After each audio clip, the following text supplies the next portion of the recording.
Hey, hey, we're Toastmasters. We really like to talk your ear off. Give us the floor for 5 to 7 minutes. We'll get off when the red card goes up. Mr. Toastmaster, fellow Toastmasters, and guests. This is my 10th speech, and I only started less than a month ago. I had made a goal of reaching the end by the end of the year, but then I went online and found out there are meetings all over. So by show of hands, how many of you have given a speech in Toastmasters? And how many of you have ever felt nervousness or apprehension in doing so? Well, hopefully I can give you a few tips that can perhaps help you to feel more relaxed the next time you have to get up here. Number 1, I recommend table topics. They're only 1 to 2 minutes. You get up, you just talk for a little while, and you're done. And I think that this helps to give you confidence that if you can think instantly, then you can certainly prepare and do it when you've had time to plan. It also gets you in front of people and just used to being in the space and what it's like to have sets of eyeballs staring at you. I think it's been a great experience to go to different clubs because number 1, I'm in a new space I haven't seen before. I'm around new people I haven't met before, whereas at my home club I know them better, I'm used to their support. I'm only hoping for the support in the other clubs I go to, and thankfully I have warmly been received. You must breathe. This is one of my biggest points I like to make.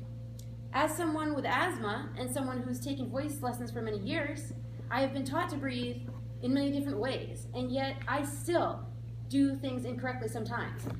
I get tense, my shoulders go up, I might want to stand up so straight that my stomach doesn't stick out, so I'm not really giving much space to breathe. If you watch a young baby lying on their back, you will see that their stomach goes all the way out and all the way in. That's how you get a proper breath.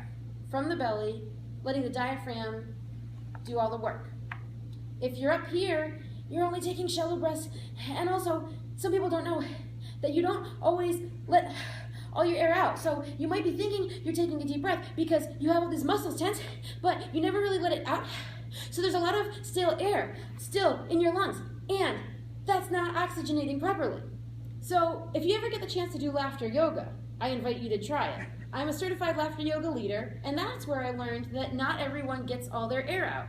And so you've got this stale, kind of swampy air that's not really doing anyone any good. So it's important to let it all out, then take a big breath in, and sometimes let it out with a sound. And keep going until you think you don't have any left. In fact, at the pulmonary doctor's office, they have you do a breathing test, and after you think you're all done, they say, keep going, keep going, keep going, keep going, keep going. And you're like, So breathe, my dear fellow Toastmasters. Next, I would recommend enunciating and practicing this when you're at home, almost in an exaggerated fashion, because when you're nervous, you might forget. So if you do it very largely, then you will have practiced. And this can also help with vocal variety, as that was not my intention, but I noticed my voice going all over the place for that.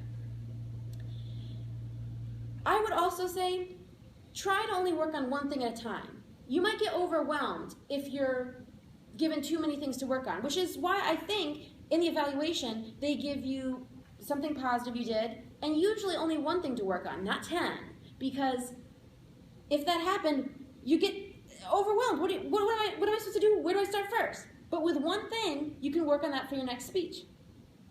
For me, it's speed. I know I'm a fast talker. I don't really get stage fright, but I get excited and I talk really fast, and a lot of times people can't understand me because my words go together, and even if I talk kind of fast because I'm excited, sometimes I can slow down enough for my words to be heard, but it's still a little bit too fast to process. So I have been working on slowing down enough to let the brain hear what I'm saying. Now, just yesterday, I got my first unnaturally long pause, which was an accomplishment for me because I figured when I finally get that, that means I've learned to take some pauses and to slow down. So, success. Exercise your mouth. There's lots of ways to do this. There's exercises you could probably look up on YouTube that voice teachers have people do for your vocal cords in your mouth. You can stretch, you can stick your tongue out. Someone actually told me if you get some jaw pain, inside your mouth, roll your tongue around, I think it was 10 times. I think I did 100 that day because I like to go above and beyond, and it was very tiring. So you do it one way, and then you do it the other. So like with your mouth closed like this.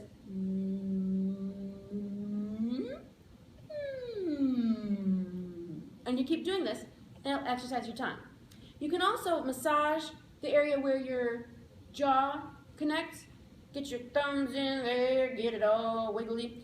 And that'll release a lot of tension. A lot of people have tension when they sleep, they grind their teeth, they clench a lot. A lot of times you don't realize you have the tension. So giving this a nice massage can help you to have less pain and be more relaxed and enunciate more effectively. You can also do vocal warm-ups. Something we did in voice lessons was the scale, but buzzing your lips. And a more advanced one would be if you can roll your R's, do that with your tongue. And after this, it kind of vibrates your brain a little bit, so it kind of shakes you up in a different kind of way, and it's kind of hard to be tense when you've just had a nice vibration in your head. Some people I've noticed in Toastmasters are a little bit self-conscious because they have a thick accent. But don't worry about it, okay? The key is, if you have an accent, all you have to do is make sure you speak loudly and slowly. And if you do this, the accent becomes your asset and you will be perfectly understood. Just make sure to speak up and speak slowly. Because if you talk like this, some people get very quiet because they are shy about it and you cannot understand them and everybody doesn't know what to do. And so how can you be evaluated if they cannot understand you? But if you speak up, it's all good. Now, one of my speeches, I came in having gone to the dentist earlier in the day. So I had Novocaine still in my mouth because I had a filling. And because I have a Novocaine, it had caused me to bite my whip. And so I gave my speech with a fat whip and a half-numb mouth, and I still did okay. It was funny, they laughed, and it was all good.